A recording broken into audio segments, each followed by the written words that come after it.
The U.S. Secretary of Defense, meanwhile, Lloyd Austin, has spoken with his Israeli counterparts to express concerns over recent Israeli strikes against the Lebanese Army. For more on this, I want to bring in CBS News senior national security correspondent Charlie D'Agata.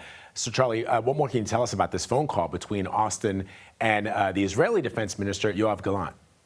Yeah, Vlad, these are relatively routine, but if you forgive me while I just pull out, I've got the statement here, just the bullet points. So he expressed his deep concern about the strikes against the Lebanese armed forces and UNIFIL, the UN forces in Lebanon, urging them to take all necessary steps to ensure their safety and security.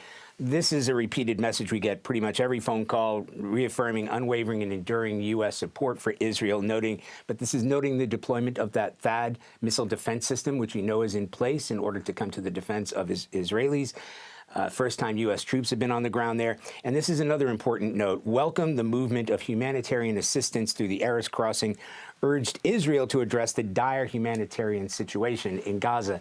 And the reason that's important is because the clock is ticking on that 30-day notice that was given just over a week ago for the Israelis to do more, a letter that he himself had signed, Austin had signed, saying the Israelis have got to do more to address the humanitarian situation in Gaza or risk losing U.S. military support. So that one's kind of important. It's also worth noting this is the first time the two gentlemen have spoken since that leak. And they did call, we understand, the defense secretary spoke to Minister Gallant after that leak was made public. They didn't share any details about that. And really, there hasn't been much progress in terms of the investigation. All right, so let's talk about those comments from the Secretary of Defense where he said that there was evidence, Charlie, and we were talking about this yesterday, that North Korean troops are now inside Russia.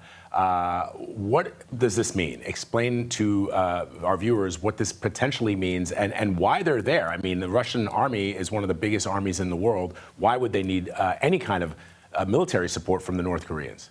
Vlad, exactly that. What are they doing there? And that's what the defense secretary said. We don't know. We don't know whether they're going to be deployed.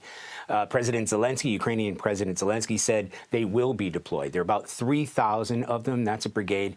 And really, it depends on what sort of impact they'll have. As you said, 3,000 people isn't much when you consider that the Russians have probably lost around 650,000 casualties, dead and wounded, since the war began. And there are hundreds of thousands of soldiers deployed.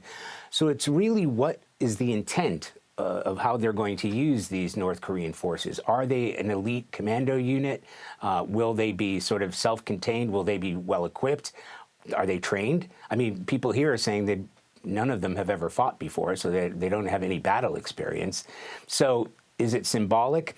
The concern is, and the defense secretary pointed at this, it wasn't just that one-way street where the North Koreans have been supplying Putin with troops, and they've been supplying them with weapons and material and artillery for months.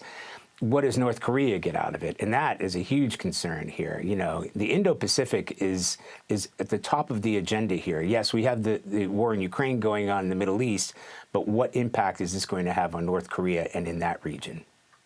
Yeah, that is the big question. Charlie D'Agata reporting from the Pentagon for us this morning. Charlie, thank you, my friend. Appreciate it. Thank you.